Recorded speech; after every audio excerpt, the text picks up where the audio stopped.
10 seconds remaining. 5 seconds remaining. Reserve time. Ah, come on. Radiant team ban.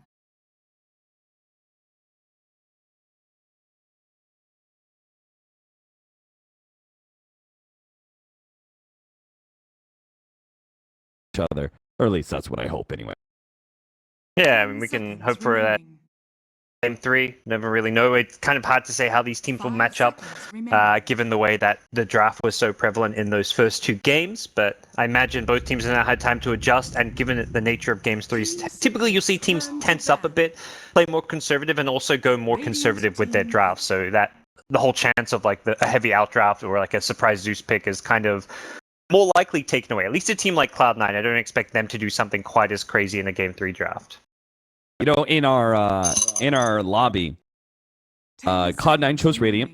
Team Secret chose second pick. I feel like Puppy has something tricky up his sleeves here, as the certain heroes like maybe the Lycan are still in the pool, which we did see banned away initially. I wonder if he like wants them to first pick stuff like the Slatter. Maybe he just thinks like Slatter's just like takes too long to come online as that support.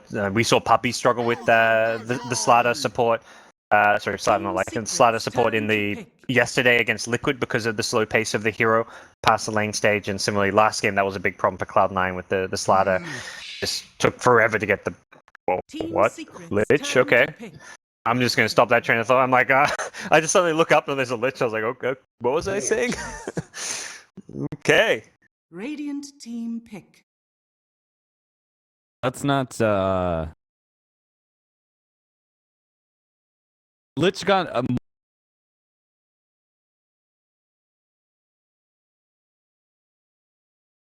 10 seconds remaining. Anything past level 10, I think for supports, it is a little bit inconsequential, right? It's not the reason you're picking the hero. You're not picking the hero for, 35 minutes in when the hero finally reaches level 15. You could talk about this change. So apparently they just like this armor. Maybe they know that there's going to be some kind of physical damage partner with the Ogre, I guess, which is where they're like, well, may as well secure ourselves a Lich, but there's almost no chance C9 would have banned Lich. So picking support's generally what you want to do in the first stage of the draft anyway, so I think they're just happy to throw it out there and perhaps put Cloud9 up, because now Cloud9's probably thinking, oh, do we still want to go all in on physical damage?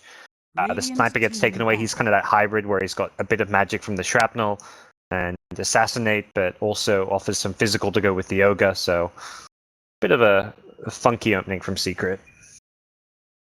Team Secret, despite the Lich pickup, are still going to ban away some of the combo heroes with Ogre. Might as well, right? So Sniper is going to be banned away. I thought that would have been the second pick for Cloud9, but they choose to keep a very open 1-2 pick in both their supports, Ogre. Rubik, what other heroes would you like to see banned with that Ogre Magi? The Shadow Fiend, perhaps? I think he's that other kind of hybrid where he's like physical damage and also has a decent amount of nuke damage. And he's typically been the preferred option for Baby Knight. They've been doing they had Ogre SF as their first 2 pick in a couple of their games. So more so than playing Sniper, they are playing the SF. So if you're not banning it, you've got to be expecting that hero to get picked up if you're Secret. Perhaps they think they can deal with it better than the Sniper, which would be an obvious reason to leave it in the pool. But that's kind of what I'd think and imagine Cloud9 go to. Even more so because it's a game. Right. Yeah, I was thinking the SF.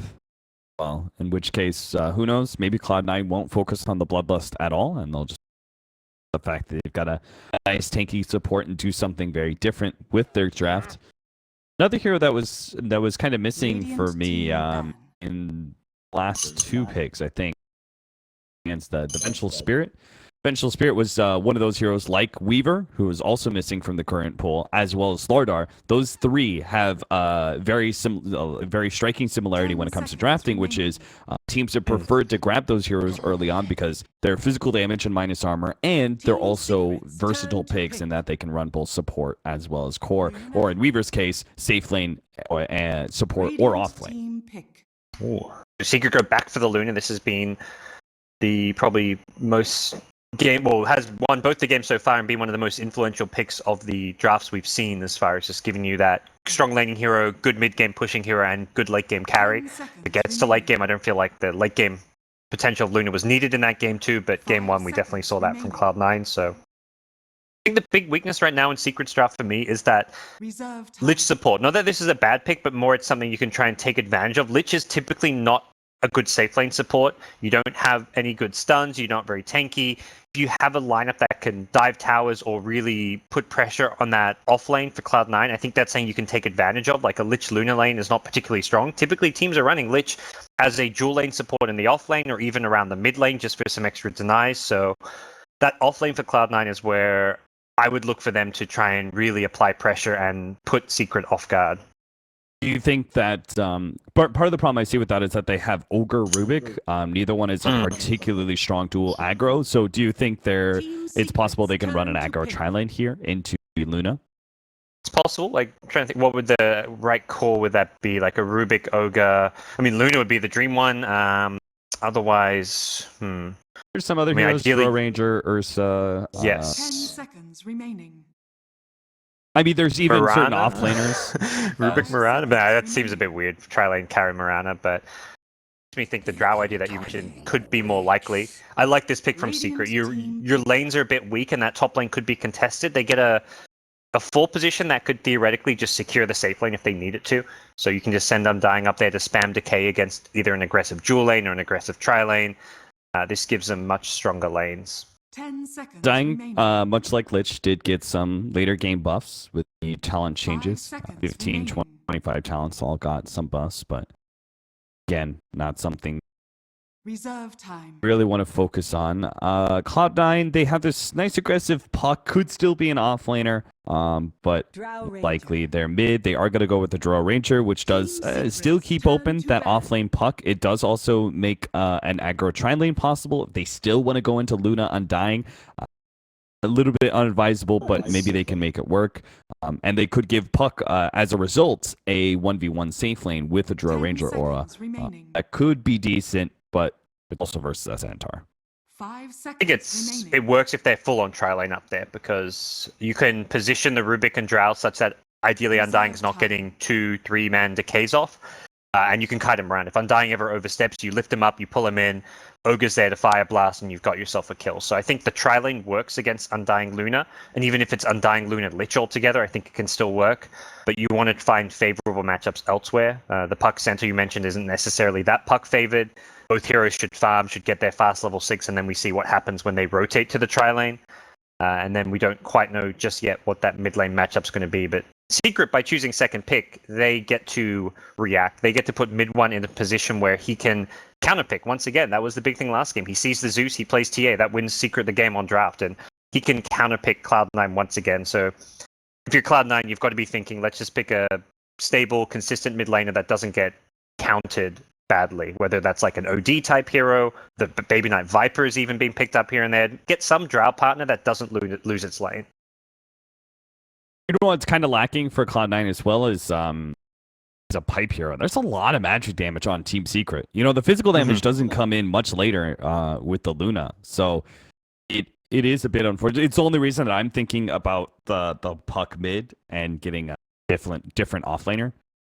Is solely because of the fact that I want to be able to see a pipe, though a different mid laner could also give them a better, like, more mid to late game oriented strategy. Right now, they're very heavily in all in aggression, 5-manning early game, like end this game by 30 minutes.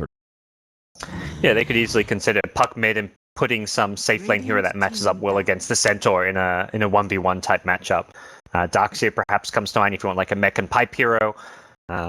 Has received some nerfs, and I think that nerf will actually hurt him more in a 1v1 than it does in like the 1v2, 1v3s in the offlane, since you'll run out of mana in a lane you're looking to actually contest and play in. So Starksy becomes less appealing because of that, but OD banned out, so Secret seem to think it's going to be like a Hesijo puck. They Oh, ban the TA, Medusa. pick Team Medusa. Secret's turn to pick. Well, that kind Wow. of solves their mid to late game problems, and it also helps deal with I think some of the sustain issues that they're having, because this is looking like Secret, if they get the right kind of initiation, which is blow up Cloud9. A little bit hard to get 10 that seconds initiation, but remaining. if it's possible, they'll just destroy Cloud9, run them over, and 5 seconds quickly gain an remaining. advantage from there. But Dusa is a very hard hero to initiate into, thanks to Reserve Yeah, time. and now you've got good counter initiation spells, not just like a gust, but you've got a stone gaze, puck can counter initiate well. You've got telekinesis from Rubik, so it's very hard to jump 10 that seconds frontline Medusa, remaining. or even if it's Drow on the front line seeing the tower, hard to do so as well because that Phantom Medusa assassin. stone gaze or the puck can kind of come in and turn it around. So Secret get an explosive mid one here in response, but not exactly an amazing lane for a PA against that Medusa at mid. It's definitely manageable to get some farm. I feel like this is more just like a counter to the Drow more so than the Medusa, and something they see that can scale well into that mid game, even the late game against a Medusa hero that doesn't want to go into MKB. Yeah, this is very much looking like I think there's two ways to deal with the Dusa strategy. You either counterpick the Dusa and pick up a mana burn hero, diffuse the blade hero, something like that, or you go the other route and you just ignore the Medusa entirely and focus on the rest of the team. And it's like Secret or go for that latter strategy. Okay, jumping on the Draw Ranger, all this team fight potentially with the Centaur Undying. You've got some nice tankiness to survive through the nukes, 10 the seconds puck and remaining. Rubik, and then try and eliminate those squishier damage 5 dealers, and seconds the remaining. Medusa's left for last. Yep. I'm slightly liking C9's draft a bit more. I think it's just, I mean, they can definitely and just get ahead in the early game. It's very hard to initiate once C9 get like an item advantage. If they can get up to like their Dragon Lances, whatever it may be, on their cores, get just a decent blink timing on puck, I feel like C9 will have the option to just start barreling down towers. And the PA's timings could come a bit late, but similarly, Secret could have a strong laning stage and set some of those timings. Yeah, it looks like they're not going to be going for the aggro tri-lane to start out with C9. They're just going to have an off-lane puck. They are smoked up and rotating out, but the vision's already been placed by Secret. They've got a nice aggressive mid ward. I don't think either one. Maybe Pylai Die was spotted. I'm not sure. Not sure. Yeah, I didn't see whether any of those got scouted, but 30 seconds to battle. yeah, no, it doesn't look like we'll see any early game engagements or fights. We'll see where Puppy looks to head. He is, for now, staying around this top lane, perhaps worried about some of those aggressive lanes coming out. And I think that's something where his first job is to make sure if there is an aggressive tri-lane, he's up there to secure Luna some early farm. And once he sees it's not an aggressive tri-lane, he may zone and harass the puck a bit, but he can then look to move off the lane, perhaps help the PA at mid. Counter ward's going to be rather destructive. Against the Lich, you always want to be able to have your pulls accessible, and Cloud9's easy camp pull is blocked out by the early sentry. Highlight Die does deny just the range creep to start off bottom lane and starts heading toward mid. His presence, if he can get a faster level 2, his presence would definitely welcome. Again, Medusa, as you said, it's not going to be a fun matchup, right? A melee hero versus Medusa's Mystic Snake. Yeah, level 1 Blink Strike from mid 1 just goes straight onto Baby Knight for some cheap harass, and it does look like we'll see a almost full-on dual lane mid. Pilot not leeching too much XP for now, is just falling back, blocking the wave. We'll probably spam that sacrifice on range creep, but top lane is where the brawling's going. Noya is up here, helping out Hestejo in a 2v2 type lane. Kind of interesting. The Undying Decay, it's going to be tough to work around with the nuke of the Lucent Beam later on into the lane, but it does seem like early on the Ignite is doing its work. Rubik is going to stick around in the bottom lane and feels like Baby Knight can handle himself in this 1v2. Oh. It's now a level 2 Lich, so they will start spamming him down. Pylai Die going to continue to deny as much as possible, throw that Frost Blast wherever possible, so won't be a fun lane for Baby Knight, but like you say, he can still handle himself in this 1v2. May have to bring out some extra regen rather than go straight to the bottle. Doesn't have a salve or anything, goes for the magic stick instead, which is going to help a little bit, but I feel like he's going to need a salve or at least go for an early shrine. Yeah, this really sucks because Baby Knight can't rely on Mana Shield against this much aggression because he really wants to keep Mystic Snake up. So if he uses Mana Shield too much, he drops too low, can't use that Mystic Snake anymore, and all of a sudden the PA feels a lot more comfortable with how this laning phase is going to go. Won't feel that reoccurring, nuke that just saps your mana and refreshes Baby Knight. So I like the idea of aggression. I'm not sure how long they keep to it, but it seems like Pieliedie for now, especially with the Arcane Rune, is going to keep. I don't think he can really help out top lane too much. He could perhaps deny some range creeps at bottom, but bottom lane is being played around the side pulls anyway, so realistically, going for sacrifices there to pull the lane back can be countered by the pulls. Mid lane, there's no real counter to this. Baby Knight is just stuck. He can't really push past the river. The Arcane Rune is an amazing rune to get this early on in the Lich with the cooldown and the mana cost on your Frost Blast, but more importantly, the cooldown of Sacrifice getting reduced as well. This is the dream rune for Pieliedie to find. Hester Joe is actually doing very well for himself. The Ogre Magi definitely created a lot of space for him, but we also need to talk about the fact that this is an off-lane Puck with Draw Ranger Aura. This is an old-school strategy. Puck was picked up as an offlaner way back when, and with the Draw Ranger, she used to be like kind of an unstoppable offlaner. Here we're seeing some reoccurrence to the older Dota 1 days. Yeah, Puppey less so securing the lane, is more just acting as a defensive presence for MP. They'll all do a bit of damage, but it doesn't look like they'll get any kills off this one. There's an early Blightstone. I love this pickup. Puppey's actually maybe going down here thanks to this Blightstone. One more right click. Wow. That Blightstone pickup with Noya coming in with the Ignite. Holy cow, that's a lot of damage. Yeah, Noya's just able to man up, beat down Puppey with Club. Ignores the tier 1 tower entirely. A well-structured strategy here from C9. Pieliedie has to come up to the top lane now. This should be fine. Backs off to the jungle. Got orb. They can only really go on Noya because Hester theoretically should just be able to orb out of this one. And then they've got the Shrine as well. They're actually going to turn to fight. Oh god, he's so close to death. If they get the Lucent Beam, he needs a little bit closer, but won't get it. He gets full Magic Wand heal off. I think this is where they Shrine up. No mana on the Ogre. You Shrine up, you go back to lane. Ogre doesn't seem too interested in it, though. Maybe actually just be walking back. Oh, they used the Shrine. Okay, that makes more sense then. So yeah, they won't be able to do too much to contest these lanes. As it's much further until the Ogre comes back with mana. By the way, Rice. Protect your bounty runes. Your support right. Have that bounty rune. Oh, Hester doesn't orb to the river though. Taking a bit of damage from the Puppey Pieliedie duo. That will get him back down low. Cheap harass from Secret means he may have to back off this lane or get like a salve brought to him, but it looks like he's going to orb his way home, wanting to be... Ideally, you want to stay full HP mana for this top lane as soon as possible, so you can... If you're low HP or low mana, you're not able to contest that lane. Ace is level 6 now though. Marksmanship is a big boost in the Drow aura, the whole team, so this top lane gets even scarier now with the Puck Ogre duo.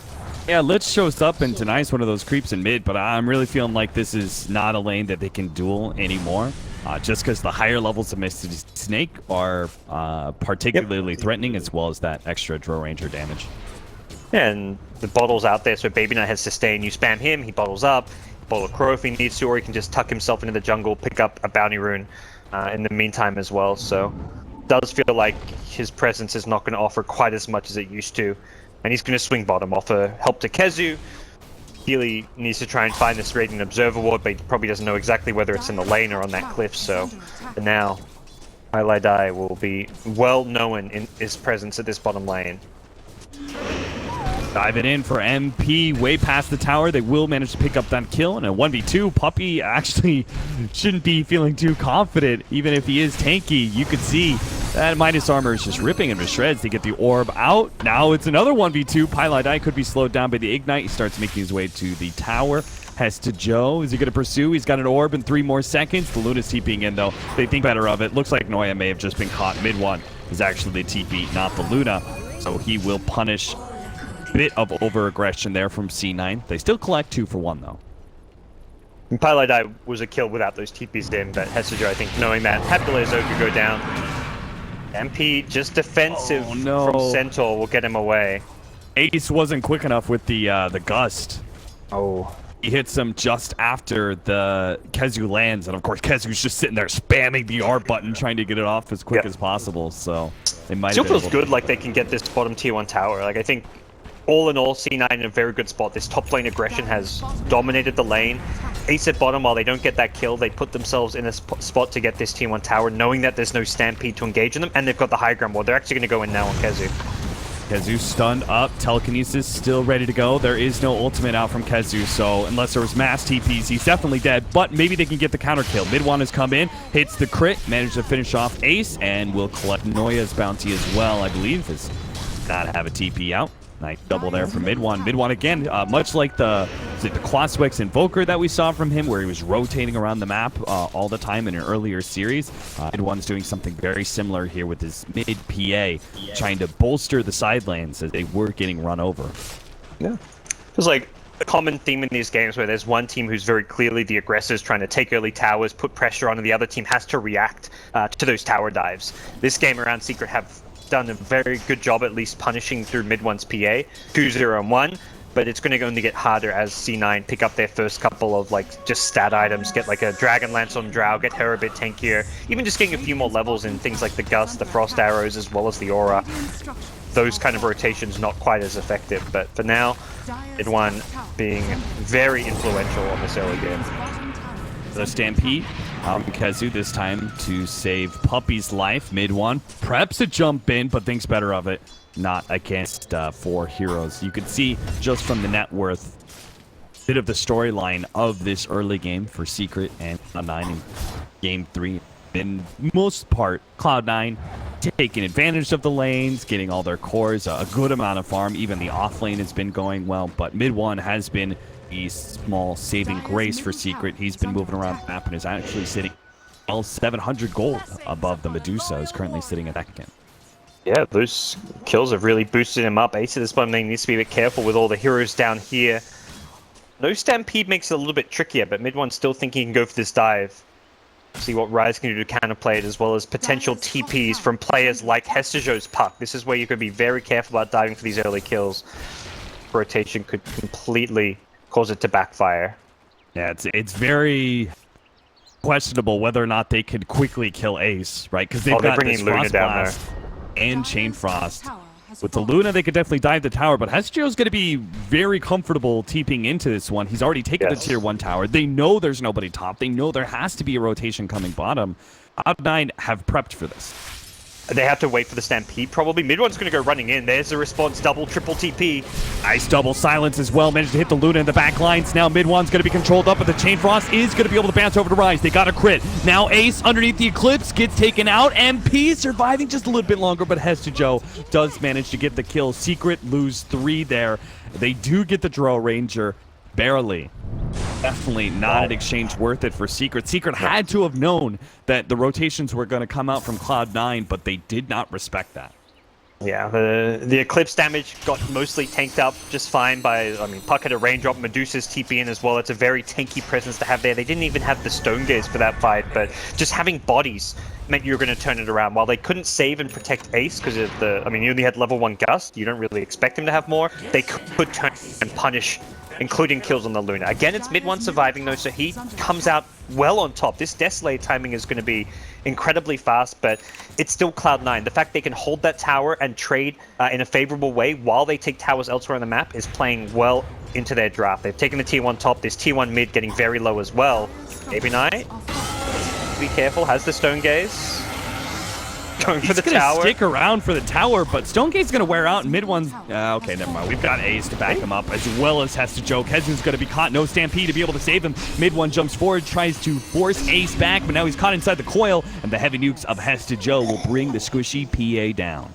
Hestejo has been so big this game. He crushed his top lane. He comes in to end the PA streak. This PA was getting awfully and scarily close to a fast Desolator, but that kill... not only slowing Mid-1 down, keeping his teammate Ace alive, and then transitions into a tier 2 tower. Cloud9 starting to gather some steam. Their push train is continuing to take tower after tower, and there's nothing Secret can really do until they get this Centaur Blink at this stage. Yeah, we kind of talked about how the laning phase, it needed to go the way of Secret in order to stop some of these early pushes, but quite the opposite happened. They lost the early game pretty badly. Mid-1 Tries to go on to Noya, no luck in the crit department, so a failed kill there. And Cloud9 have just been kind of steamrolling ever since. Good landing phase now turns into pushing towers. They've taken a tier 2 already. Fortunately for Secret, the change in shrines I think might slow down Cloud9's progression in farm a bit. They won't have total control of the map, but it's still going to be a rough game as they are facing a Medusa. Yeah, that's the worry. That late game is not necessarily looking all too good. PA be a pretty bad matchup against Medusa, even with the evasion. Like, I don't look at PA as like a hero that matches up well against Medusa late game. It's very hard to fight into her with the Stone Gaze, and ultimately, if Medusa has to go in MKB, she'll get it as like her maybe 4th or 5th item in an ultra late game setting to counter that PA blur at a later point. So it will be very tough for mid one to take this too late. He wants to fight around this Desolator timing, ideally with a Centaur Blink, and it does look like those 2 items will come at pretty similar times. Problem is, it's not fast enough, because they're going to lose another tower up top, it looks like. Hesajo's got a Blink, so the Blink initiation advantage does go Cloud9's way at this point. Cloud9 did use a smoke for this rotation. Not completely sure about the Blink Dagger timing. They keep it pretty safe. Smoke behind Ace just in case a Secret do plan on contesting. And it does look like even without the Blink Dagger, they're making their way over. Just 200 gold is all that's left. That Blink, but they don't want to wait. They want to keep this tier 2 tower alive, but it's dropping faster and faster. If they want to go, they need to go now. PA is not here. They pop the glyph. The ice armor's on the tower. They begin to poke at C9, building up those decay stacks. The Desolator's coming in now, and it looks like just the presence of Secret does manage to force Cloud9 back long enough for PA to get here. At least for that one wave, Kezu is still in a good spot to try and engage from the side with the Stampede. They have to use the Stampede offensively. Often you want to save it for a more defensive for the Initiate to get out. There's the Tombstone laid out. It's immediately going to get it focused down. He tries to save it. Here comes the Stampede. The Tombstone does end up getting dropped here. C9 starts backing himself off. A stolen Stampede from Rise gives them some distance. MP is going to be locked in by the coil, unable to finish off even support Rise. What a quick steal from the Rubik. Allows Cloud9 some distance away from the initiation of Secret. That looked dangerous for C9, but they played that so incredibly well with their positioning. As you said, the Stampede steal, huge for them, and Baby Knight also gets the Stone Gaze off before the Centaur stun even hits him. That was a Centaur stun coming from the trees in fog by a Stampede Centaur, and he still got the Stone Gaze off before the stun. Chain Frost didn't bounce as well. Like, I feel like Secret did that as best they could, but C9 just out-executed and outplayed that fight in a very impressive way. Should Secret be fighting like that without their big peak? Like, they tried to go for the dive at bottom. It feels like in some ways Secret are trying to force things maybe a little bit too much. If they have the Blink, it's so much easier to fight back because you just Blink stun. Even if you can engage on the Dusa, you just need to make sure, because if you burst down the Dusa early on, like not even in terms of killing her, but taking away her mana through the mana shield, she doesn't get Stone Gaze off. And without Stone Gaze, that fight is a lot easier for Secret. More likely than not, the Chain Frost would have started bouncing as well, should the Medusa have been locked down rather than getting the Stone Gaze off. So, very much I feel a case where if Centaur has a Blink Dagger there, his Stampede doesn't get stolen, he can engage with the stun. Perhaps Stone Gaze doesn't go off, the fight goes very differently. But Secret just got, I guess, fed up of giving away free tower after free tower and wanted to try and stop C9. It did take some very good team fight from C9 to win that fight, though. It does feel like if you're giving away these towers, you're just feeding the beast, right? And even if you do wait for your timings, C9 may still be too strong because you let them have so much tower bounty and so much control over the map. As a result, they've got the top 3 net worth in the game. PA somewhat close to them at a 6,300 4th place, but it's the Luna who's much farther behind at 5th place at only 4,500 gold. Look at this Ogre net worth, dude. Noya's at 4k. He's been in all those kills at top lane, so he's got an early medallion, soon to be Solar Crest. Solar Crest cheaper than it used to be in some past patches, and that's an item which will make PA's life very, very difficult in these fights. You can put it on the Medusa, you can use it aggressively on PA. One. Silent Stampede, but a Dream Coil's there. She can't run out. Oh, that was actually stolen Stampede by Rise. Yeah. Just using it to guarantee the kill since it was going to wear off soon anyways, and they just, this is all the outer towers if C9 won, but this is not the old patch where you can just use that to take those shrines. We'll have to see a high ground push should you want to take out the shrines if you see them as important objectives. And I think C9 will likely be just thinking, hey, how and when can we get a Rax at this point? Have we got the damage and items we need to push high ground with? Perhaps the Aegis is going to be enough for them. They do have some pretty good poking power. If they can put the Medusa or Ace on the front lines, I'm not exactly sure which one you do, because Ace does have the Aegis, but Baby Knight's clearly the tankier hero. Yeah, you can just kind of poke at the tower and see what happens. They have the Helm of the Dominator creep there, giving everyone ice armor as well, a great creep to have for this push, assuming they don't lose to the tower, but even so, they've already got the ice armor out, and Baby Knight is slowly taking this tower with Ace. An initiation from Kezu hits the stomp on a Baby Knight. Now going to be silenced up. No opportunity for... Oh, Rise. He stole the hoof stomp too. What a great ability to pick up. He combo that with the telekinesis. They're just going to keep going. Focus down the tombstone. That would have slowed down their retreat, but they feel like with Kezu down, they can still go for these Raxes. They are ice armored up. All Secret can do is spam Stifling Dagger at this point. They want to slowly chip away at some of these heroes, but they've got Earn on C9, so Ace backs off when he's low, gets earned up. Doesn't want to give his Aegis away for free, and this will be a free Rax. MP pulled into the telekinesis hoof stomp combination, finished off by the Mystic Snake. A coil in the back lines does pick up Highlight Eye as well, but C9 well focused on objectives, do manage to take out the melee Rax. Noya just got popped. A dagger crit as well as a maxed out soul rip hits him pretty hard. C9 now on the retreat. Secret need to be able to catch some things here, but honestly C9 can turn and fight pretty damn well. The Stampede goes out, but it was kind of a worthless one. Nothing comes of it, and C9 will manage to retreat, only losing the Ogre, getting a full lane of Rax, and now taking shrines as well. The timing of those pickoffs played out so well for them. You kill the Centaur, he doesn't have buyback, so suddenly you take away the initiation. Then right as the Centaur's about to respawn, about 3 seconds before he does, they get the follow-up pickoff on Luna. So that means, okay, your initiators respawn, perhaps you look to fight, but then you lose your team fight spell, no more Eclipse. So both pickoffs meant so much there, because even though you're going to lose the Rax anyways, if Centaur was able to respawn and you at least get some big kills on the retreat there of Cloud9, you can perhaps salvage the situation. But because the Luna goes down, they can't chase, they can't fight, and the advantage of C9 gets bigger and bigger. They've got a minute left with this Aegis, and they may actually go for this top lane of Rax. If they can get there fast, which they'll be there probably with this creep wave in about 30 seconds time, they'll have maybe 1 creep wave worth of Aegis. They want to force this. Lincoln Sphere on Medusa makes her very tanky, and they know that Secret right now are weak.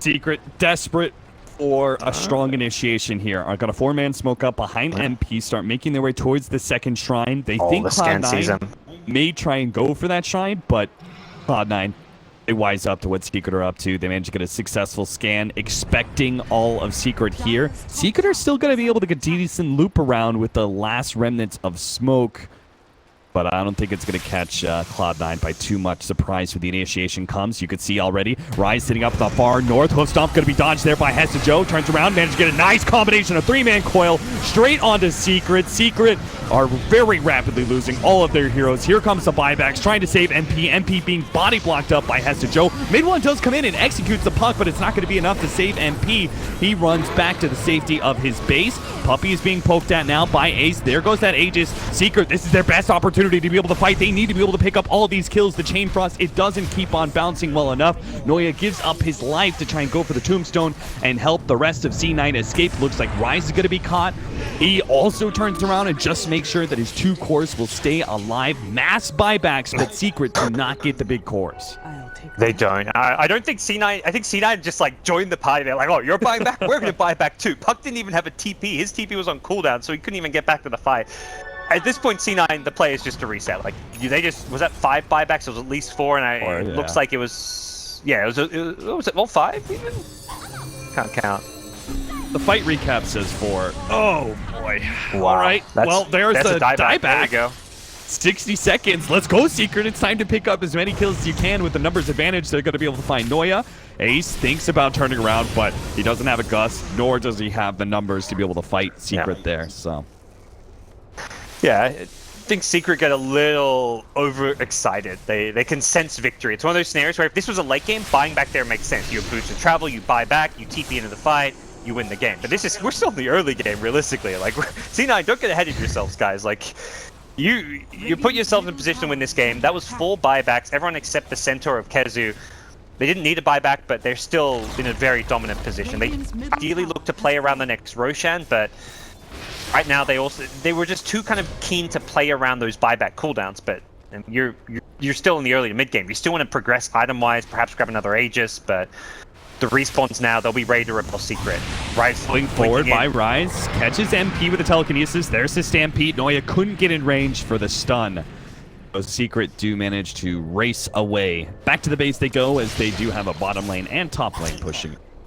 We'll see next smoke up. They want to go aggressive. I thought they might go for the shrine, but this looks like a more aggressive play. They've got good high ground vision. They know if they get a big pick off here, the wave's even pushed out up top, although it does look like it's stayed out. MP. Oh no. Esther Joe makes his blink. The silent coil combination brings MP down to half with the Mystic Snake heavily hitting on, and Ace to finish him off. Full damage. Now it is a dieback for the Luna. 50 seconds left. Fortunately for Secret, all the lanes are relatively pushed out except for bottom. Yeah. So C9 won't be able to instantly go high ground. They'll just have to take the shrine instead. Yeah, they could have tried to just fight through the tower without a creep wave thanks to the bottom lane, but I think this is a much safer play. Take the shrine, wait for the creep wave. 30 seconds on Luna is going to be a short enough respawn that she will be alive for the high ground defense, so it seems like C9 are back to maybe the more calculated play, which is map control and Roshan. Fight around those two big objectives. Get an Arcane Rune, and it will be a pretty normal link Rosh respawn a minute away. And we'll see what they can get out of this one. Silver Edge for Ace means this PA blur and evasion will be somewhat negated in this upcoming fight. Secret, I wonder if they have any smoke left. Do they have any in the inventory? Okay, they've got... Puppey does have a smoke. They've got Chain Frost, Tombstone, and Centaur's AoE Hoof Stomp. Yeah. Maybe they can make a contest for Roshan if they smoke up at the right time. The problem is they have no idea when Rosh will be. I was about to say, I feel like they should try to get a Helm of the Dominator creep and just camp it in the Rosh pit to try to find that timing out. But because they don't know the timing, they're just going to smoke now as soon as possible. Try and win a fight, and then fingers crossed, if you win a fight, Rosh just respawned and you take it. But C9 positioned well behind the Medusa on the high ground. Drop down a ward. I mean, any vision at this point for this upcoming team fight is worth expending. Puppey aren't moving forward, but they decide against it. They back up. They know Cloud9. They didn't make the read initially when the smoke happened. They sure as hell read it now when creeps are pushing out of tier. And without a pick-off, Roche has respawned at a time very favorable for C9. I feel like this is where C9 should look to invest in a gem. Just take out those wards outside Secret space. It makes it damn near impossible to engage without them, and even just leaving your base to farm becomes impossible, but strategically it helped them a little bit. Or more likely than not, C9 though are just going to try and barrel down this top lane. They are strong enough now with the Aegis on Drow Ranger, with the frontlining Medusa, with Lincolns, that they can come very close to just breaking through, and probably thinking that these buybacks still on cooldown for 2 minutes could be something that they want to try and play around. Ace will finish up his Hurricane Pike here off the neutrals before this next push ensues. Kezu at least gets Vanguard, Crimson Guard all complete, so that will help his team tank up some. And Ogre's Vlad's 20 gold away, so they're not bringing the Courier out just yet. That's another big team fight. Damage boost as well as armor boost against the physical damage of the PA, so it's a pretty decent upgrade into this upcoming team fight. The Hurricane Pike helps a lot against the initiation. The PA, even if she's BKB'd, you can still just use it to force staff yourself out of there. So they will be waiting those big items.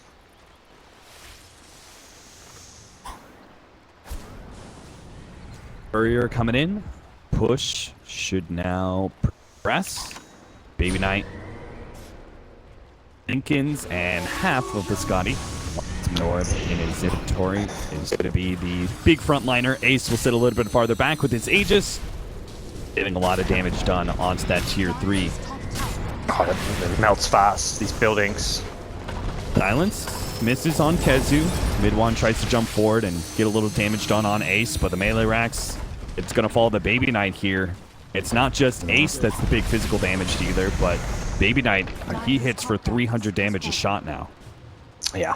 Boosters downside often is that you need a couple of big items. Your items are always very defensive. You don't actually do much right-click damage typically, but Deuce is such a popular pick with the Drow Ranger, able to boost up her damage, almost double her damage output through the Drow Aura with the split shot, and Baby Knight has a Skadi for this final high ground attempt. I say final because if they get this lane of Rex, it is game over for Team Secret. There is not really any coming back from Mega Creeps, and C9 have run out of the window with the buybacks on cooldown. They know that when those buybacks come back up, because Puck at the same time, so Hester is probably saying, look, my buyback is back up, that means theirs are too, but ultimately, I feel like Secret just need to buy out whatever items they can get to try and defend with. They can't rely on buybacks for a defense like this.